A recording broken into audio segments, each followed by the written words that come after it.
चौसर का खेल और द्रौपदी का अपमान। हस्तिनापुर का राजमहल, जहां एक भयानक खेल खेला जा रहा था। चौसर का खेल ये सिर्फ एक खेल नहीं था, ये एक षड्यंत्र था।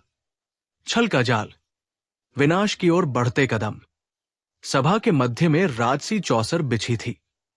एक ओर बैठे थे धर्मराज युधिष्ठिर, सत्य और धर्म के प्रतीक, और दूसरी ओर थे कपटी शकुनी और कौरव।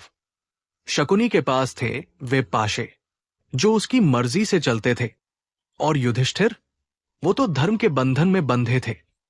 पहले अपना धन, फिर अपने राज्य, अपने भाई, और फिर युधिष्ठिर ने अपना सब कुछ हार दिया।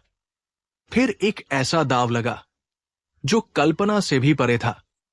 युधिष्ठिर ने अपनी पत्नी महारानी द्रौपदी को भी दाव पर लगा दिया। सभा में सन्नाटा छा गया। किसी को विश्वास नहीं हुआ।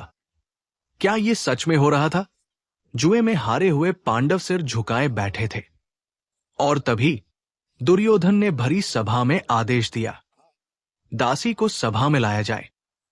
भीष्म पितामह, द्रोणाचार्य, विदुर, सभी मौन थे।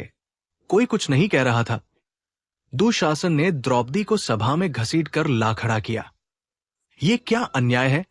मैं महारानी हूं। मुझे कौन हारा? पर उत्तर कोई नहीं था। बस दुर्योधन और दुशासन की क्रूर हंसी गूंज रही थी। और फिर हुआ महाभारत का सबसे घिनौना कृत्य। दुशासन ने द्रौपदी का चीर हरण करने के लिए हाथ बढ़ाया, परंतु द्रौपदी ने आंखें बंद की और पुकारा, हे गोविंद, हे माधव, मेरी लाज अब आपके हाथों में है। और फिर हुआ चमत्कार। जैसे ही दुशासन ने साड़ी खींचनी चाही, वो साड़ी अनंत हो गई। जितना खींचता उतनी ही बढ़ती जाती। हे कृष्ण, आप ही मेरे सखा है, आप ही मेरे रक्षक। पूरा दरबार ये चमत्कार देखकर अचंभित था। आज अन्याय हुआ है, परंतु इस अन्याय ने विनाश की नींव रख दी।